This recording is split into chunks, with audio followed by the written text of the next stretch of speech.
quickly introduce you. So Anna, well, first of all, I'll introduce myself. That would make more sense. So to everyone tuning in, I'm Amy Lane. I'm the digital editor here at Women's Health. I am a massive fitness geek, and so I am so chuffed to be here with Anna Victoria. Anna started her journey, I think it was back in 2012, which is... Yeah, my fitness journey, yeah. Yeah, because of personal problems with health, you had gut issues, and then that today has transformed into you having your amazing Fit Body app and your platform and helping thousands of women around the world to crush their workouts and their healthy living goals. What a decade you've had. Yeah, no, it definitely is something that like I still look back and I'm like, how did we get here? It was the last thing that I ever expected for myself, but it's something that I'm so grateful for every day. And obviously now you're going through a different transformation. You're pregnant. Yes, I am. I'm 22 weeks pregnant. So yeah, a whole new journey that I'm embarking on. Does it feel real yet? Yeah, it finally does. Does it? For a while. I think that like it wasn't until 14 weeks that I was like, okay, maybe I'll start to believe it.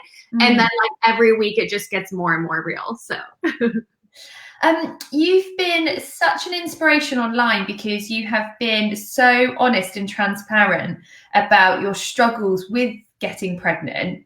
For anyone who maybe hasn't watched the YouTube videos, would you mind just sharing a little bit about the story? Because there is thousands of women around the world, millions even, that are struggling with their fertility at the moment. And so I think it would just be lovely if you could share your journey up until now. Yeah, so it took 2 years for my husband and I to conceive. And it's something that I never expected in a million years. I'm one of 7 children. Like no one in my family has really had trouble conceiving.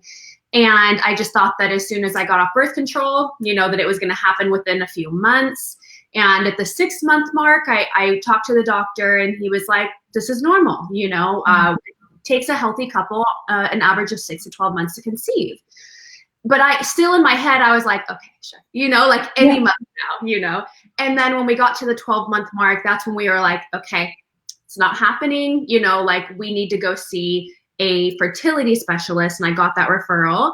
I started fertility treatments that month, and I did 2 IUIs back to back, which are intrauterine inseminations. It's like one step before IVF, and they didn't work, and they were very emotionally draining, and so we decided to take a break. I mean, as is an entire trying to conceive journey. Yeah.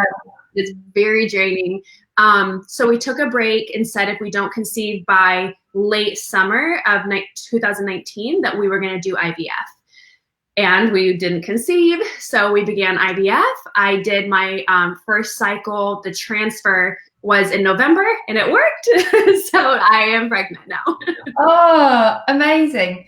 I'm 16 weeks pregnant, and it took us a year to get pregnant, and that was a big shock for me because, like yourself, like I think when you live quite a healthy lifestyle, right, and you do all these things, you just assume that it's going to happen.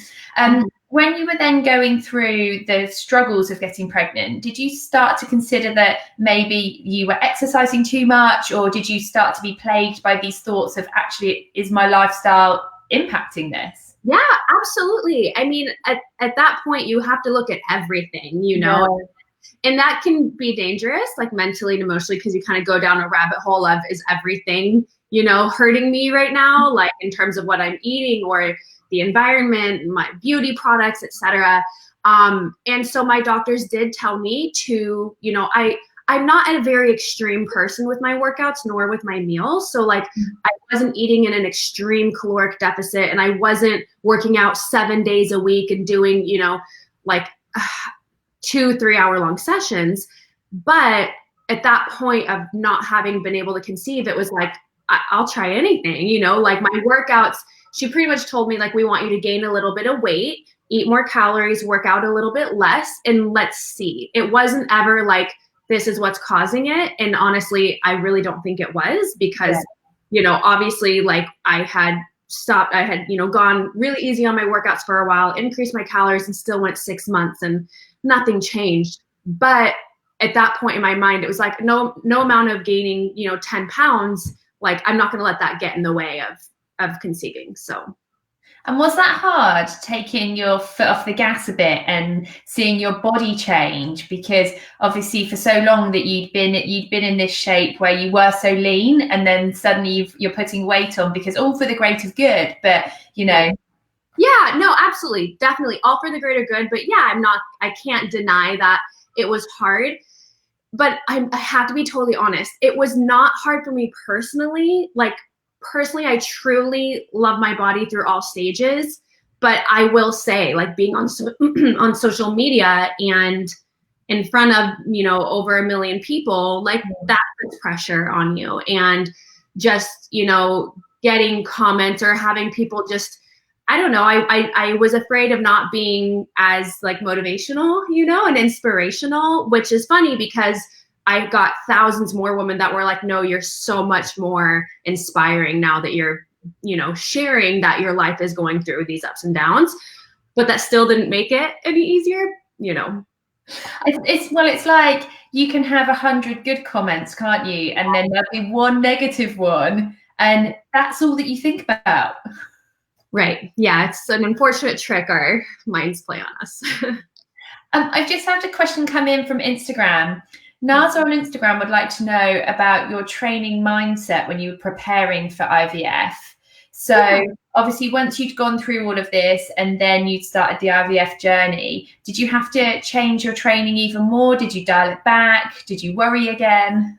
Yeah, so I would say definitely, like, leading up to my IVF journey, like, just kind of being in that zone of, like, taking it easy, still moving my body, but not going to an extreme. So what I personally did is, I would normally do 3 strength sessions a week and 3 cardio sessions. Yeah. And I dropped the 3 cardio sessions because my strength sessions are, like, moderate intensity anyway. So I was already getting my heart rate up enough, and strength training is so important. So that's what I did kind of leading up to IVF. But there are 2 stages of an IVF cycle. One is the egg retrieval and one is the transfer. Some people can do them back to back, but I did them separately. So I had like almost 6 weeks in between. And so for the egg retrieval, you're getting injections, multiple injections every night in the belly for about 10 days. It's called your stim cycle. And they're growing your follicles, your eggs, to be as big as they can to retrieve as many as they can. Right. If you exercise when you're in your stim cycle, it's very dangerous. It can result in ovarian torsion and you can lose an ovary. If you, like, they even say, don't twist your torso. So you cannot exercise during a stim cycle. They say after day 5. Personally, day 1, and I was like, I'm good. I'm good. I don't want to mess with anything. But during the transfer, which for me was 6 months or 2 months later, you can work out leading up to the transfer, but they do say after the transfer to take a chill pill and not work out. And so that's what I did. So yeah, I found out I was pregnant very early, and but completely by chance. And actually I hadn't been told not to work out, but I think when you were in those very early weeks, it almost just feels like Mother Nature telling you, actually, just there's a lot of stuff going on in your body. Right. And obviously there is so much advice saying, it's absolutely fine, continue doing what you're doing. But something internal in me was just like, chill out. That's what matters, is that you listen to your internal voice, because everyone is different. I've talked to many people that they're like, so and so is a CrossFit competitor, athlete, and she was able to conceive and she was doing her workouts, and it's like, that's great, but maybe for someone else it might not be the same thing. So it's so hard to know. So at the end of the day, you just have to listen to the voice in your head. And so your body is technically your business. And earlier on today, you obviously roped Luca in to do the harder workouts. Got to love Luca and rigatoni. How has your exercise changed since being pregnant? Because obviously we saw that you were modifying exercises. Have you had to massively change your movements and what you're doing? Yeah, so it's so funny because I feel like this last week is when I discovered that I can't do regular squats anymore. And I've been told like, oh, do sumo squats, eventually you're going to need to. And I remember just feeling like they feel fine for me right now, regular squats. And then it was like last week that I did it and I was like, oh, like that, no, that doesn't feel right, and so I had to start doing sumo. So that's one thing. I also started with laying on my back. Those moves are now starting to feel a bit uncomfortable just from like all the pressure on my stomach. So instead of doing like glute bridges on the ground, I'm doing them like on a chair, for example, instead on a platform. I'm at home. So right now it's all a chair. But so those are really the only main things. I have to say I feel very, very fortunate to be able to exercise in my pregnancy thus far. My best friend had a really, really difficult pregnancy. Her baby was transverse and it caused her a lot of pain the entire pregnancy and she could barely move. So I know that like that's an absolute possibility that like there's nothing you can do. There's nothing you do, to like cause that or to help it really. So I feel very grateful that thus far it's only been those two little things. But I feel like it's still pretty early on, so I'm sure that day is coming. Did you have much morning sickness or nausea in the first trimester? Yeah, it was horrible. When I was in Italy for Christmas, visiting Luca, my husband Luca's family, I had morning sickness from about weeks, I would say 7 to 9. I couldn't eat any pasta. It was really sad. Oh, really? Yeah. Well, nothing. It's, what I will be honest. I think that it was a mix of jet lag, like nausea and like morning sickness nausea. And I couldn't discern between which, what was causing it. But yeah, I just couldn't eat much. But, even before our trip to Italy, being home, anything healthy, I just couldn't do. Like, no protein, like no meat, eggs. I had to have protein shakes to like, which I normally would never live on protein shakes, but at some point you're like, if you need to get something. And so that was a really tough period, but thankfully I will also like say, I don't think I had it nearly as bad as I've heard some other women have. So I haven't been able to actually. I can now eat green vegetables. Oh, good. Yeah, you did for a bit, right?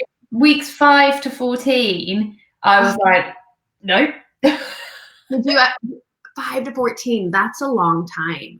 Yeah, and it was a big shock to me because I've been used to feeling so good for a number of years, or definitely aware of if I do something, I'm not going to feel good, if that makes sense. So I know what to do to feel good. And so suddenly for like 5 to 14 weeks, so like 9 weeks, I felt horrendous. Like couldn't get off the sofa, literally felt hungover 24/7. So all I could eat was white carbs, and white carbs dipped in sauces. I've never gone through so much mayonnaise and ketchup in my life. And I was like, bring back the vegetables. But now it's fine. I'm back on the regular, which is good because I was starting to feel like a jacket potato. Yeah. Well, and it's so hard because both of us, like we want to eat healthy, but like we can't, like when you're in that zone. Yeah. I'll just say that like I'm having a bit of a hard time getting back to like how healthy I used to eat because I love junk food, like it's what I grew up on, and it is what caused my digestive and GI issues. But then like when you're in that zone of like only being able to eat that, it was good. It was delicious. And now we're in quarantine, so it's just like not making it any easier. But I have to say we're like slowly getting back to it, and also like feeling again like how great it feels to like properly fuel your body, but it takes some time. You've definitely got to wean yourself back off it, I think. Yeah, you do. I've had 2 questions about workouts. So the first one is from Macy. And she wants to know that obviously you have your Amazing Fit Body app and there's different types of plans on there, and I've been trying them. But she is also pregnant. So which plan would you suggest is a good one to start with for a woman who's having a healthy pregnancy and has been signed off to exercise? Right. Yeah. So as long as she's been approved and cleared by her doctor. Also, typically they say to not do anything new. So first and foremost, I would take a look at which program most similarly reflects what you've been doing up to now. So Tone uses dumbbells. So it's like a moderate intensity strength training program, but it is circuits. So it's going to get your heart rate up. And then there's Shred, which is all body weight, and it is intense. So yeah. I typically like to say Tone, because Shred is so high intensity. But it is body weight, which right now, you know, the situation everyone is in, that is a good fit for some people. And I always encourage them to modify if they ever feel that they need to. But a really big change that has happened in the app in these last few weeks is I've been optimizing the workouts based on like feedback, and just the app has been out for 2 years now.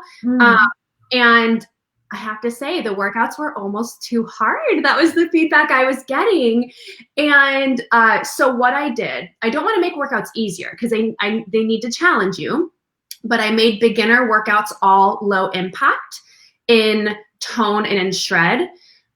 So if you like are pregnant, or if you're a beginner, then starting with beginner will be the best starting point. And then if you go to intermediate, it'll incorporate more high intensity moves, and advanced definitely has them. But this is a project I've coincidentally been working on for a few months, and we're just now like getting those workouts uploaded. So weeks 1 through 6 are optimized and have low impact moves for beginners. So that's something that I would keep in mind if you're pregnant and wanting low impact workouts. Nice. I think sometimes as well, we're all a bit, we're a bit scared of not going for something easy in the beginning, because we're like, oh, I should be able to just jump straight into it. When actually, I was talking the other day with somebody and they were like, you know, regression exercises are the route to progression. So if you haven't been doing exercise, if you're not comfortable and you go in too hard, you're only going to hurt yourself or feel demotivated. So start with the beginner stuff,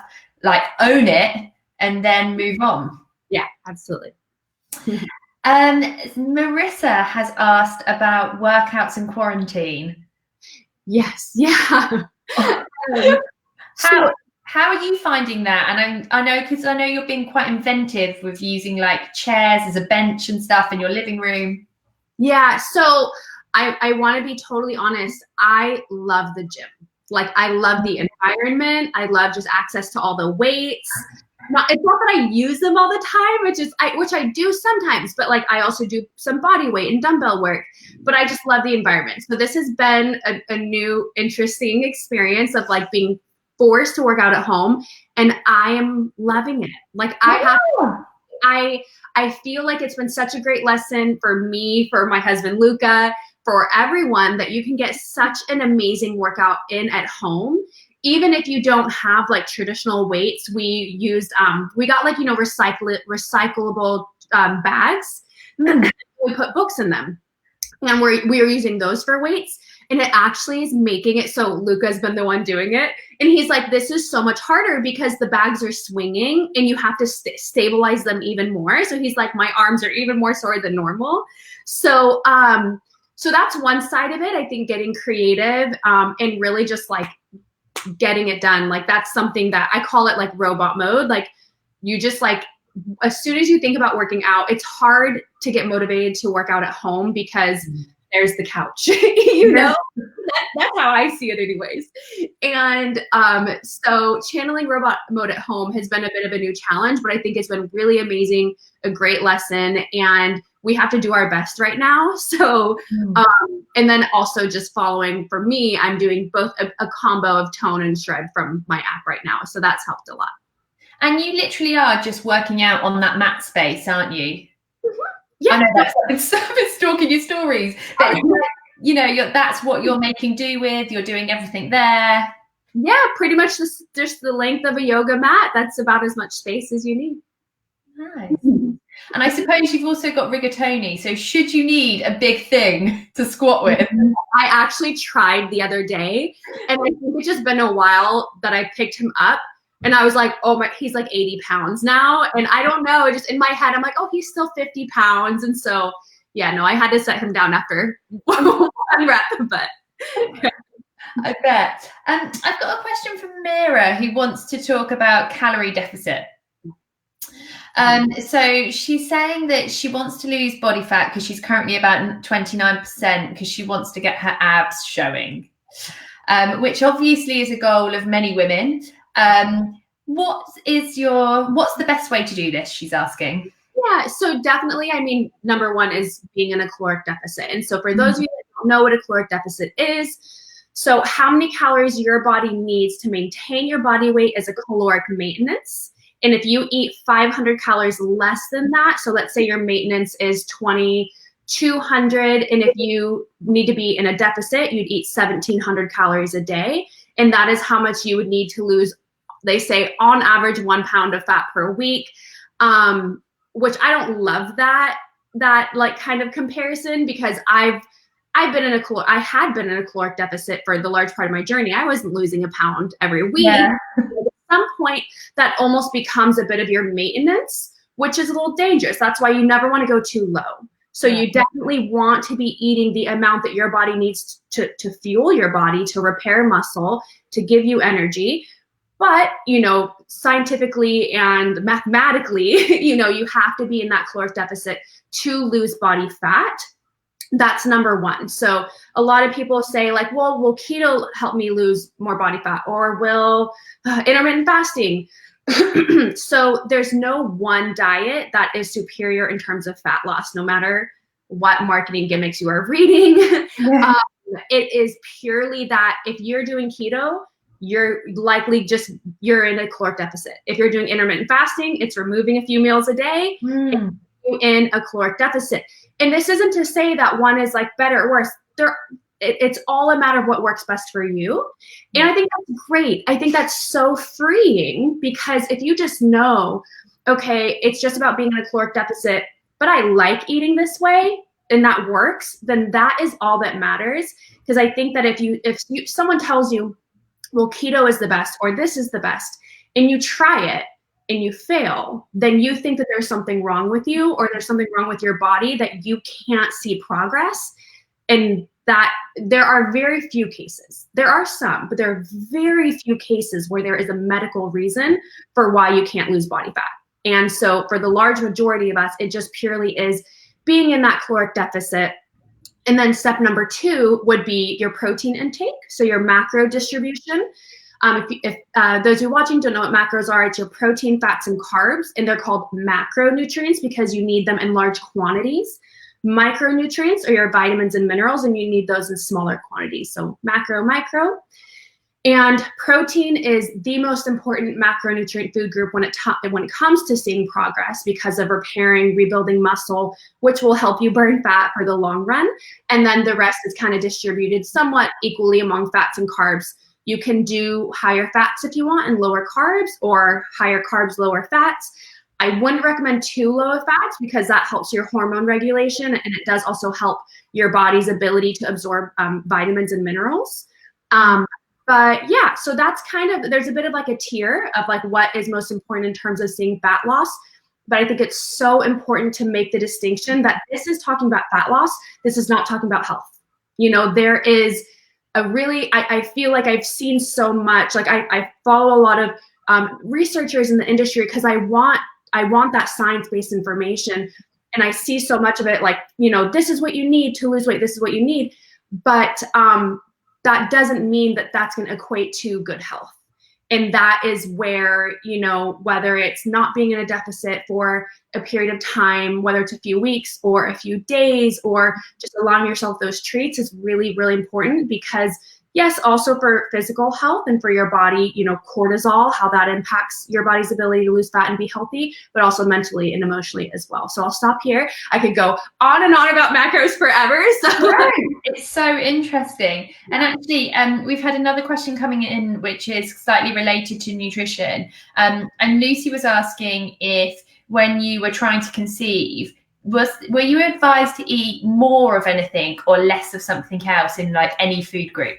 Yeah, so high protein and high fats. So I was told to not to lower my carbs. I normally eat about 40% carbs from my calories a day. And they just said like 30, like 25, 30. So nothing like, I think keto is like 0 to 5%. That is like super low. My husband's Italian, guys. Like I can't do the no carb deal. He's like, don't swear at me, Anna. right. So yeah, they did say that the Mediterranean diet is what they recommended for fertility.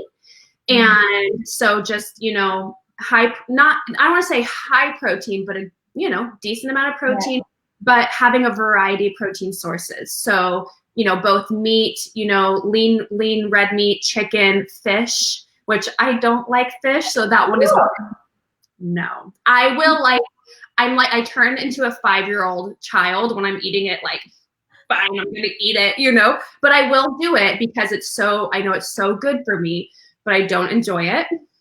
But also like legumes and nuts and seeds and of course fruits and veggies. So what's your go-to breakfast? Yeah, I eat this, you know, I'm a creature of habit and I eat 3 eggs every morning with oatmeal. The only like variation is like I'll have oatmeal with blueberries or oatmeal with goji berries, something to like spruce up the oatmeal a bit because I have like just plain unflavored, you know, oatmeal. So that's pretty much what I eat. I would say almost every day since being pregnant. Sometimes, you know, I'm like, I need something, you know, like a little bit different, but it will be like a Greek yogurt with some fruit and granola, or maybe a shake and a banana and some almonds. So usually I alternate between those 3. Do you always have your oatmeal hot? Because I always did. And now I've recently discovered Bircher. So I'm alternating. Yeah. Is Bircher kind of like overnight oats? Yes. Yeah. No, it needs to be warm. I don't dislike overnight oats. I think it's really yummy, but I love just my oatmeal with goji berries. So, you know, don't fix it. Nice. I've got time for a couple more questions, so I'm going to move on. So we've got a question from Jen. This came in via Instagram. And she's asking about getting back into exercise postpartum. She's thinking about easing herself back in. She's recently had a baby only a few weeks ago, like 3 weeks ago. And she's asking, have you thought about how you're going to ease yourself back in so that she can take that advice and use it for herself now? Yeah, that's a really great question. And I'm trying not to think too much about it because I don't want to have certain expectations for my postpartum journey, because who knows like how the delivery is going to go, how my body's going to recover. I am working out. I have to be totally honest. One of my big intentions with working out right now is to help me recover better postpartum, because there's so many women that have done my FBG guides or my Fit Body app that have said that they've had 2 pregnancies, one where they didn't work out and one where they did my programs. They said that, you know, the ones where they did my programs, that they had such an easy, I don't want to say delivery, because that also is like, that depends on the woman. You know, even if you work out all the time, you know, you can have not a great delivery experience, but almost all of them have said postpartum, they had such a better recovery. And they were just stronger. You know, their bodies could just, you know, even holding a baby was easier, you know? So I will say that I am working out to prepare my body physically for what it's going to go through and the aftermath. But at the same time, I'm not putting any expectations on myself of what I am going to do. Of course, I hope to be able to work out once I get doctor's clearance. And then when I do, I have no problem with taking it easy. I'm very much a slow and steady wins the race person. I would much rather take it easy in the first few weeks and ramp up than like hit the ground running and either burn out or injure myself. So yeah, that is my plan so far. Is there going to be a Fit Baby app? Fit Mum app? Yeah, there will be pregnancy workouts in the app. Yes, absolutely. I'm already working with specialists on that. And then once I get there for my postpartum journey as well. So that is coming. Amazing. That should hopefully be about the right time for me. I'm winning here. I actually had a friend that I know. She trained a lot through her pregnancy, and she uses a TRX, and she took it into the birthing suite with her. Because she was saying about that, obviously squatting during labor is a much easier way apparently to give birth than lying flat on a bed. So they hooked up the TRX, and she was just basically squatting, holding the TRX for a lot of her labor. Oh, that is amazing. I've never heard that before. Kudos. Yeah. So, I'm going to put mine in my hospital bag. Right, yeah. Oh my gosh, that's a great idea. We have sadly run out of time. I can't believe that's happened. Half an hour goes so quickly. Yeah. Thank you so much for giving up your. It's morning there, isn't it? It is 8:30 in the morning now. Yes. 8:30 in the morning. Thank you so much for giving up your morning to come on and speak to us. Also, I think you've got a surprise for everyone watching with a discount code. Yes, so we are giving 5 weeks free to my FitBody app due to the current situation we're all in, to help everyone has as much access to home workouts as possible. So you get a 7-day free trial automatically, and then this promo code will give you an additional 30 days free. Really important that you have to go to fitbodyapp.com. That's where the promo is available. Once you sign up, then you can log into the app, and the code is WHLIVE, and that will give you your extra 30 days free. Amazing. Everyone, we will post the link here under this video. We'll also post it in this Facebook group, and we'll share it on Instagram so that you can all access that. I have to say that I cashed in my free code a few weeks ago, and I've been trying different workouts. I'm just waiting for some dumbbells to arrive because the internet is a graveyard of gym equipment at the moment. Yeah. But maybe I should get inventive and fill up some bags with something.